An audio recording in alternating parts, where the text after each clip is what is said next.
Okay. Toffer, what's your vision for the vibe for this place? When you're booking bands, creating events, what is it that excites you and motivates you and kind of makes your job most fun?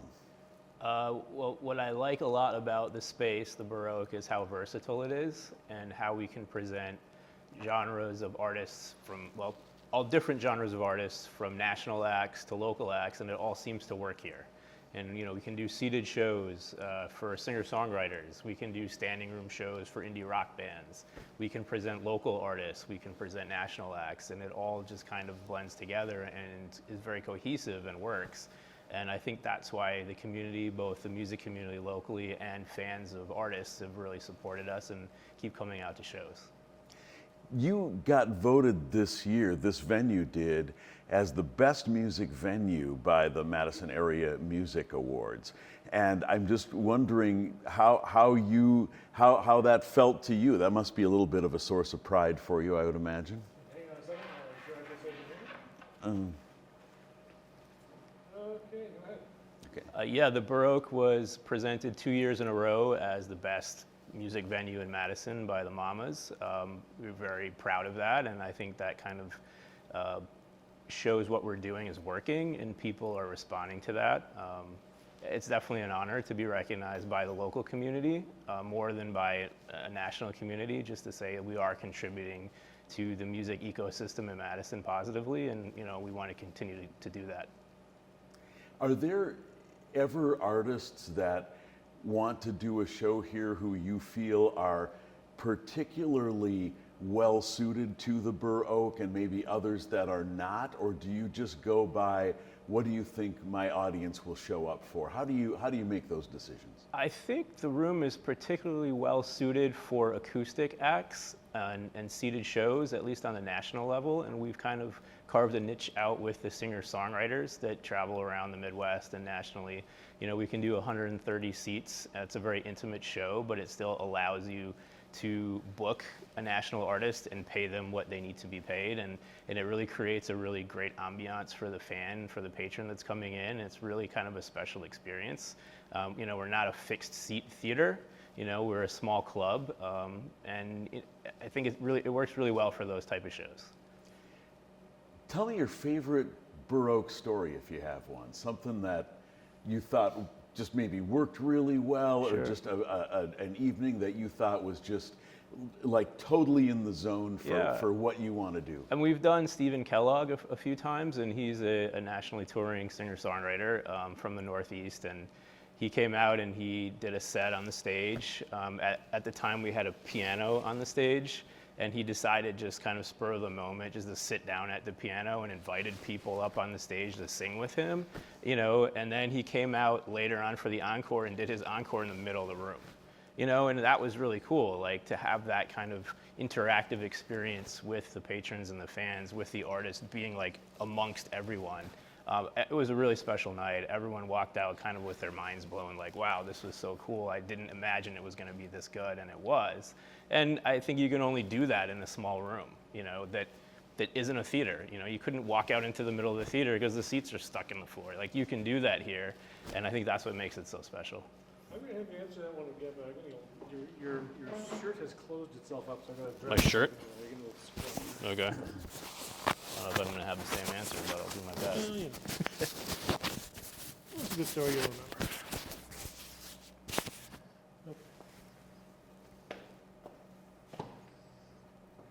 Still rolling. Okay, so your favorite Bur Oak story, and you can tell the same one if you want. As a sentence, by the way. And as a sentence, yeah. Yes, so one of my favorite shows was the Stephen Kellogg show. He's a nationally touring singer-songwriter. He's been here a few times. I believe it was the second show he played.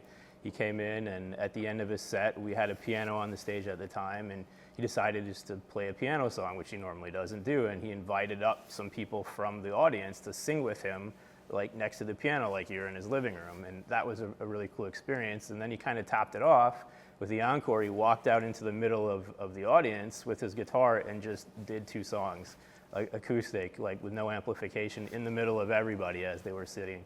And that was really cool, and not something I've seen here too often, and definitely experience that people like remembered and really made it special. And I heard a lot of people walking out like with their minds blown, like, wow, that was such a cool show. I've never seen anything like that before. And I think that's only something that can happen in a small room that has this kind of flexible configuration. Part of the vibe of this place, and I know this is a little outside your expertise, but I just want you to comment on it because it probably affects you in some peripheral way, is that this place does not look like just sort of like an average neighborhood bar. With the wood beams and the way that everything's put together, it has a real vibe to it, and it almost looks ship-like to me in some ways. And I'm wondering, just how that affects you, if it does at all. Yeah, I think the design of the building is really special, and the DeHaven brothers, who built out the space and redesigned the space, did an excellent job. Originally, before it was a music venue, it was a Sons of Norway lodge. And you can see that there is a ship on the front of the building, a Viking ship.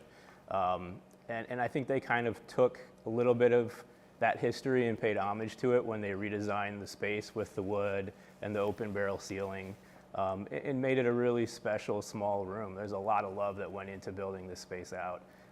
And there was a lot of history in the building before, and I think you can see that when you walk in here. You're right, it's not a bar, and that's why it's a special place. They put a lot of care into it, a lot of thought into it.